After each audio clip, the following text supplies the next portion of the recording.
श्री दुर्गा नवरात्रि व्रत कथा करने से आपको सभी 9 देवियों की कृपा प्राप्त होगी।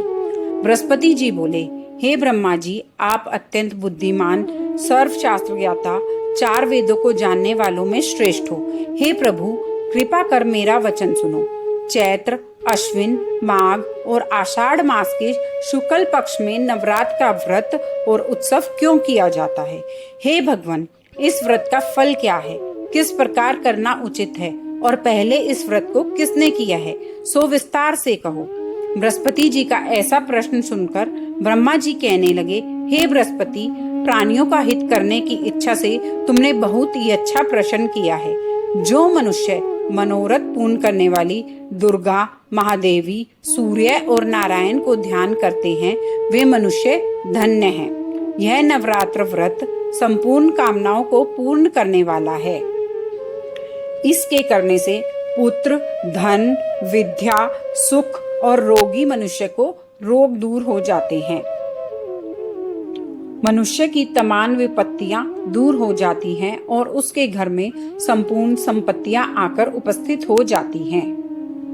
यदि व्रत करने वाला मनुष्य सारे दिन का उपवास ना कर सके तो एक समय भोजन करे और उस दिन बांधवों सहित नवरात्रि व्रत की कथा श्रवण करे। हे बृहस्पति, जिसने पहले इस महाव्रत को किया है उसका पवित्र इतिहास मैं तुमको सुनाता हूँ।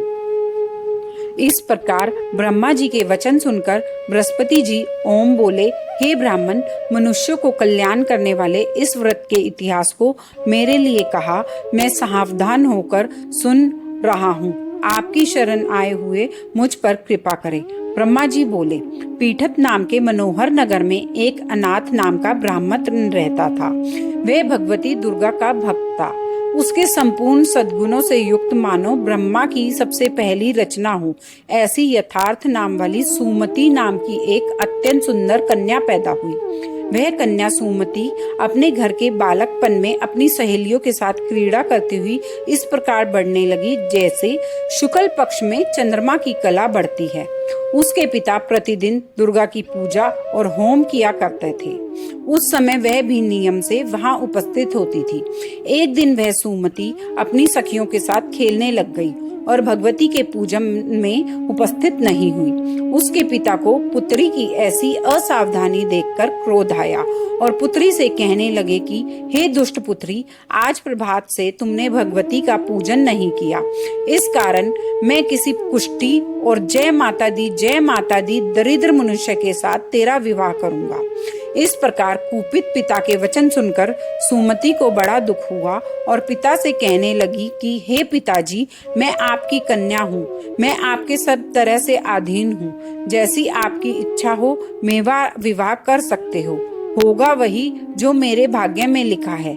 मेरा तो इस पर पूर्ण विश्वास है। मनुष्य ना जाने कितने मनोरथों को चिंतन करता है, पर होता वही है जो भाग्य में विधाता ने लिखा है। जो जैसा करता है उसको फल भी उस कर्म के अनुसार ही मिलता है, क्योंकि कर्म करना मनुष्य के अधीन है पर फल देव के अधीन है। जैसे अग्नि में पड़े हुए तृण दी उसको अधिक प्रदीप्त कर देते हैं, उसी तरह अपनी कन्या के ऐसे निर्भयता से कहे हुए वचन सुनकर उस ब्राह्मण को अधिक क्रोध आया। तब उसने अपनी कन्या का एक कुष्ठी के साथ विवाह कर ओम दिया और अत्यंत क्रुद्ध होकर पुत्री से कहने लगा कि जाओ जल्दी जाओ, अपने कर्म का फल भोगो। देखो केवल भाग्य परोसे पर रहकर क्या करती हैं। सब प्रकार से कहे हुए पिता के कटु वचनों को सुनकर सुमति अपने मन में विचार करने लगी कि ओहो, मेरा बड़ा दुर्भाग्य है जिससे मुझे ऐसा पति मिला। इस तरह अपने दुख का विचार करती हुई वह सुमति अपने पति के साथ वन में चली गई और भयानक वन में कुशायुक्त उस स्थान पर उन्होंने वह रात बड़े कष्ट से व्यतीत की। उस गरीब बालिका की ऐसी दशा देखकर भगवती पूर्व पुण्य के प्रभाव से प्रकट होकर सुमति से कहने लगी कि हे ब्राह्मणी, मैं तुम पर प्रसन्न हूँ। तुम जो चाहो वरदान मांग सकती हो। मैं प्रसन्न होने पर मनवांछित फल देने वाली हूँ। इस प्रकार भगवती दुर्गा का वचन सुनकर ब्राह्मणी कहने लगी कि आप कौन हैं जो मुझ पर प्रसन्न हुई हैं? यह सब मेरे लिए कहा और अपनी कृपा दृष्टि से मुझ दासी को कृतार्थ करो। ऐसा ब्राह्मणी का वचन सुनकर देवी कहने लगी कि मैं आदि शक्ति हूँ और मैं ही ब्रह्मा, विद्या और सरस्वती हूँ। मैं प्रसन्न होने पर प्राणियों को दुख दूर कर उसको सुख प्रदान करती हूँ। हे ब्राह्मणी, मैं तुम पर तेरे पूर्व जन्म के पुण्य के प्रभाव से प्रसन्न हूँ। तुम्हारे पूर्व जन्म का वृतांत सुनाती हूँ, सुनो। तू पूर्व जन्म में निषाद भील की स्त्री थी और अति पतिव्रता थी। एक दिन तेरे पति निषाद ने चोरी करने के कारण तुम दोनों को सिपाहियों ने पकड़ लिया और ले जाकर जेल खाने में कैद कर दिया। उन लोगों ने तेरे को और तेरे पति को भोजन भी नहीं दिया।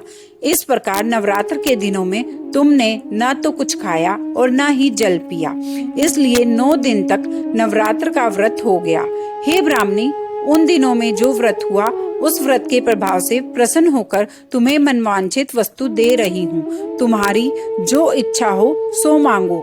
इस प्रकार दुर्गा से कहे वचन सुनकर ब्राह्मणी बोली कि अगर आप मुझ पर प्रसन्न हैं तो हे दुर्गे, आपको प्रणाम करती हूँ। कृपा करके मेरे पति का कोढ़ दूर करो।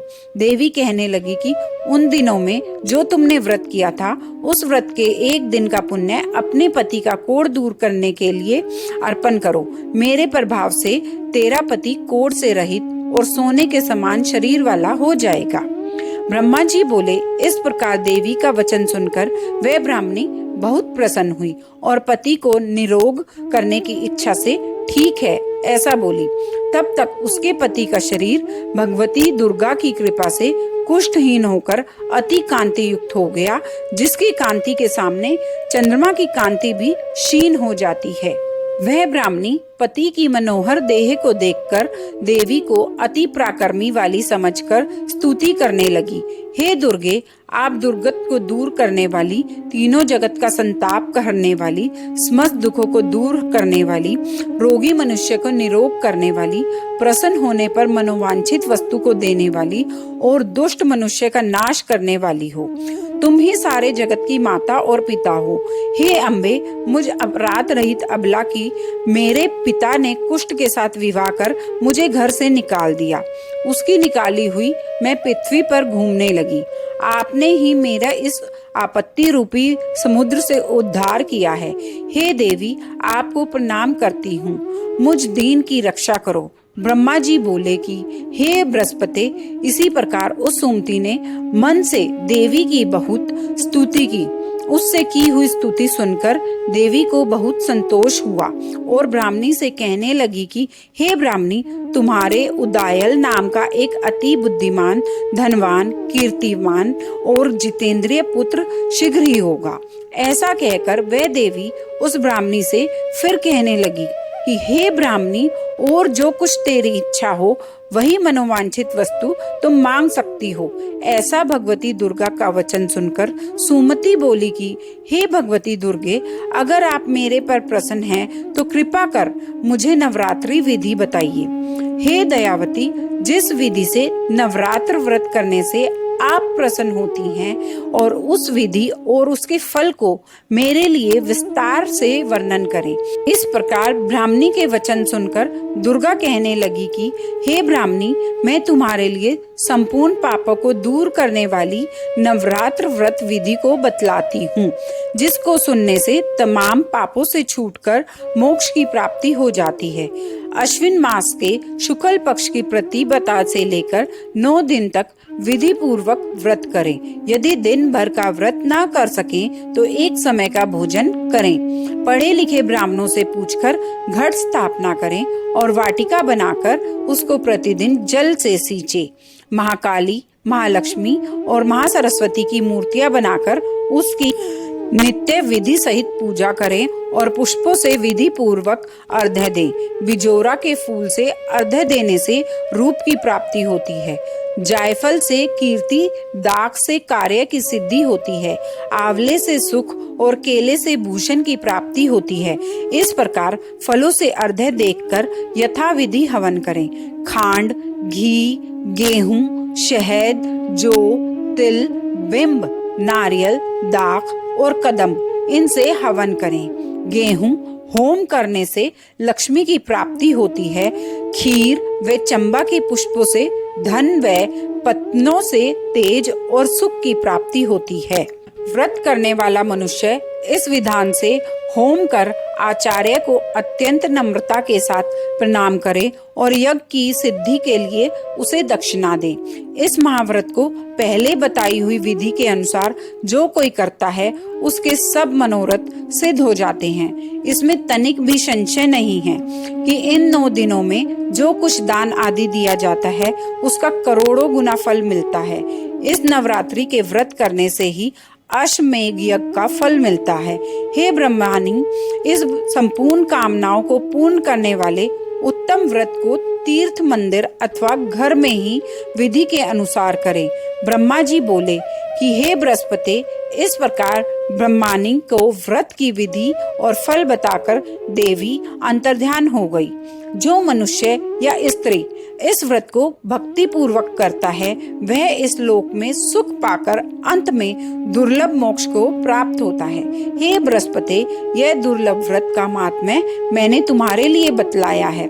ऐसा ब्रह्मा जी के वचन सुनकर बृहस्पति जी आनंद के कारण रोमांचित हो गए और ब्रह्मा जी से कहने लगे, हे ब्रह्मा जी, आपने मुझ पर अति कृपा की जो अमृत के समान इस नवरात्रि व्रत का महात्म्य सुनाया। हे प्रभु, आपके बिना और कौन इस महात्म्य को सुना सकता है। ऐसे बृहस्पति जी के वचन सुनकर ब्रह्मा जी बोले कि हे बृहस्पति, तुमने सब प्राणियों का हित करने वाले इस अलौकिक व्रत को पूछा है, इसलिए तुम धन्य हो। यह भगवती शक्ति संपूर्ण लोकों का पालन करने वाली है। इस माँ देवी के प्रभाव को कौन जान सकता है।